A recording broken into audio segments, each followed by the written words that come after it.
Oh, okay. So today we are talking about warning signs from clients that you should be aware of, right? Warning signs that you need to avoid at all costs. So the first warning sign or red flag that you want to not ignore from a client is a low budget project. Excuse me, a low budget project, but they ask for a specific camera that is of a higher budget, right? So for instance, if it's a low budget project, but if they're asking for like GH5, Sony A7S III, cool, right? Not a huge deal. But if it's a low budget project and they're asking for like a Alexa Mini, if they're asking for like an Epic Dragon, a Red Komodo, if they're asking for anything that has like a $10,000 plus camera specifically, and you know that the budget just doesn't match up, that's an immediate red flag. 90% of the time, that client doesn't even deserve that camera, right? Number one. And number two, regardless of whatever camera it is, if it's 6K, if it's 8K, if it's 4.6K, if they're asking for a specific camera, chances are that they had someone let them use your camera, or there was a good friend of a friend that said, oh, hey, I can shoot your thing and I'm gonna bring my Red or I'm gonna bring my Alexa, right? And because of that situation, now they think that they need that camera in order to produce the type of content that they had previously. Red flag number two, or warning sign number two that you should not ignore, is when a client doesn't know what they want, right? That's kind of strange, right? You would figure that a client would know exactly what they want. They want, say 10 videos. They want a mixture of 20 still photos.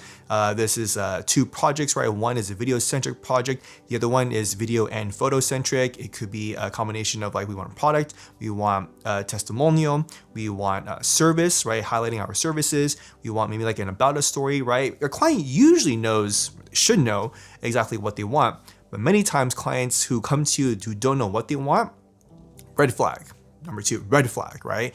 Because that's going to require more from you to ask them literally every single question, right? You have to know, hey, what is your brand? What is your mission? What is the story you're trying to tell? What is your audience? What is your market? What is your message, right? Like the basic things. When you come across this client, immediate red flag, because 9 out of 10 times their budget is going to be abysmal, right? Meaning they either have no budget or they have a very, very low budget.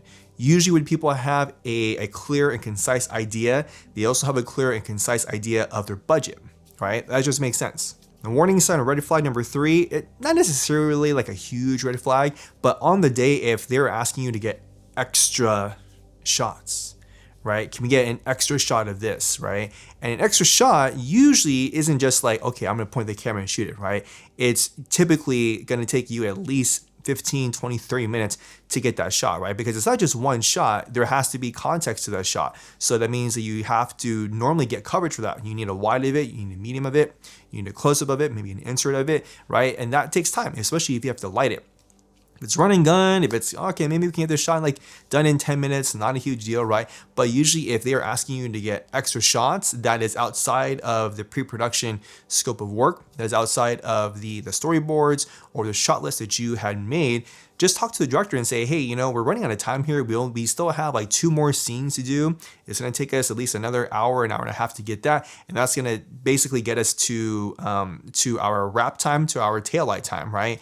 If this is going to take us another 30 minutes, that's going to eat into the time that we had already set for the shots that you actually need, not just extra shots, right? So that's one way you can talk to the director or the field producer and just let them know.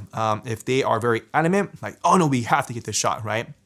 Just say, hey, okay, cool, we can get this shot. Again, I don't know how well I can make this look, but I'm down to get it for you, right? Like let's do our best.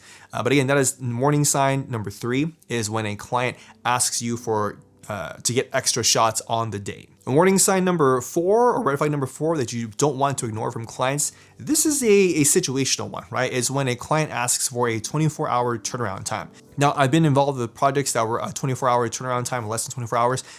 Typically, that is for like news, broadcast type of things where you need to get the video to, say, like the marketing department for the client, right? For the client that you're working for, they can review it just as fast as they can, and then they need to send it off to the local TV station or broadcast network, so that way they can get it onto like 5 o'clock news or 6 o'clock news, right? I've been involved in with shoots like that. For everything else though, if it's outside of like an event, If it's outside of even a wedding, I would not do a 24-hour wedding unless you're paying a shitload of money, right? But usually like events, right, they typically need it like the next morning of, so that way they can post on social media. Different story. But if it's like a local brand, if it's a corporation, if it's a medium-sized business, just ask them, hey, why is it that you need this 24 hours, right? Is this tying into like an event you're having?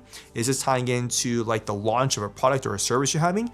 That makes sense, right? But if they don't have any clear justification of why they actually need a 24-hour turnaround time, big warning, right? Big warning, because that typically means you or your editing staff, your post-production staff is going to be working around the clock for no reason, right? And are they getting paid any more than that? Right? It depends. If you can actually budget in and say, hey, if you do require a 24-hour turnaround time, then the cost for post-production has to at least double or triple, right? Because my guys are going to be working around the clock to get this done for you guys. And normally that isn't standard operating procedure for us. So in order for us to provide the level of service and the efficiency of service, the extra mile, so to speak, for you guys, then unfortunately it's gonna be 2 or 3 times of the normal cost for post-production. Red flag number five that you should not ignore from a client. This is probably like a pet peeve of mine, is when they send you reference images that don't match up the realistic budget or the realistic project, right? So if a client, say, is asking for, oh, we want to do a series of interviews in 3 weeks. It's going to be, 3 interviews, 3 different people. Here are some reference images, right? And they send you like reference images from like a $200 million movie. You're like, okay, all right, okay. Like this is cool. This is at least a good starting point. All right. And then you figure out the budget, you talk to the client, and you're like, I don't know if we can actually make it look as good as this, as good as these reference images that you're sending, right? And if they have to be realistic, if they're not, right? If they're airy-fairy, like, no, it has to be this way. Like, is there any way we can make it look this way? You say, well, first of all, the budget for this, just to be able to light this, the crew, the fixtures, the lenses we need, right, in order to make this work, is going to be like 10 times of what you have available right now.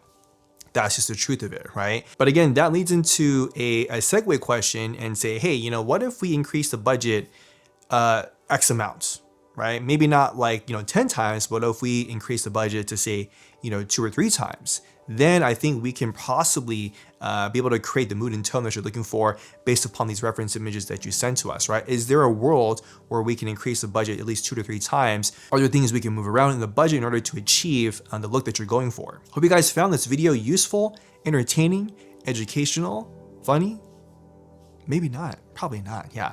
But I hope you guys enjoyed this video. Again, I'm trying to mix things up. I know that 99% of the videos that are successful on my YouTube channel and that are successful on YouTube as well are really just like product reviews, gear reviews, tutorials, right? I have many tutorials and product reviews on my channel, and those outperform all my other fucking videos, right? I know that, but with only 2 months left of the year, and again, winding down to the rest of my YouTube channel, I really wanted to create content, and I really want to create content that, if for someone like me that was starting out, I had no fucking idea what I was doing, right? So I wanted to be able to create content for those people, right? Maybe it's you. Maybe you're watching this video and you're thinking about leaving your corporate job, you're thinking about leaving your 9 to 5, maybe you're working at a rental house or a production company, and you really want to start your own business, you really want to go freelance, become a cinematographer, become a DP. What were the videos that you were looking for to start out with, right? Not only on the technical stuff, on the equipment related stuff, the post-production related processes, but also just, how to talk to clients, how to get clients, how to network, how to build your reel, how to shoot spec work, right? So I'm putting out these videos out there, regardless if it gets, this video is probably gonna get like 50 views, right? Maybe 100 views if I'm lucky. But I'm hoping that at least out of the 50 or 100 views, 1 or 2 of you take value from it and start your own business, go freelance, right? Do your thing, right? That's why I'm creating these very underperforming videos that YouTube is flagging and saying, this video is shit, this YouTube channel, I have no idea what this YouTube channel is about. They're not niching, so I'm not gonna show this video to, the vast majority of people who are on YouTube. But that's okay, because remember, friends, every day you have an opportunity to create your experience and to write and tell your own story. If you liked the video, leave it a thumbs up. I'd appreciate it. Subscribe to my YouTube channel as always, just so you're notified of new content coming out. And I will catch you guys in the next YouTube video. Bye-bye.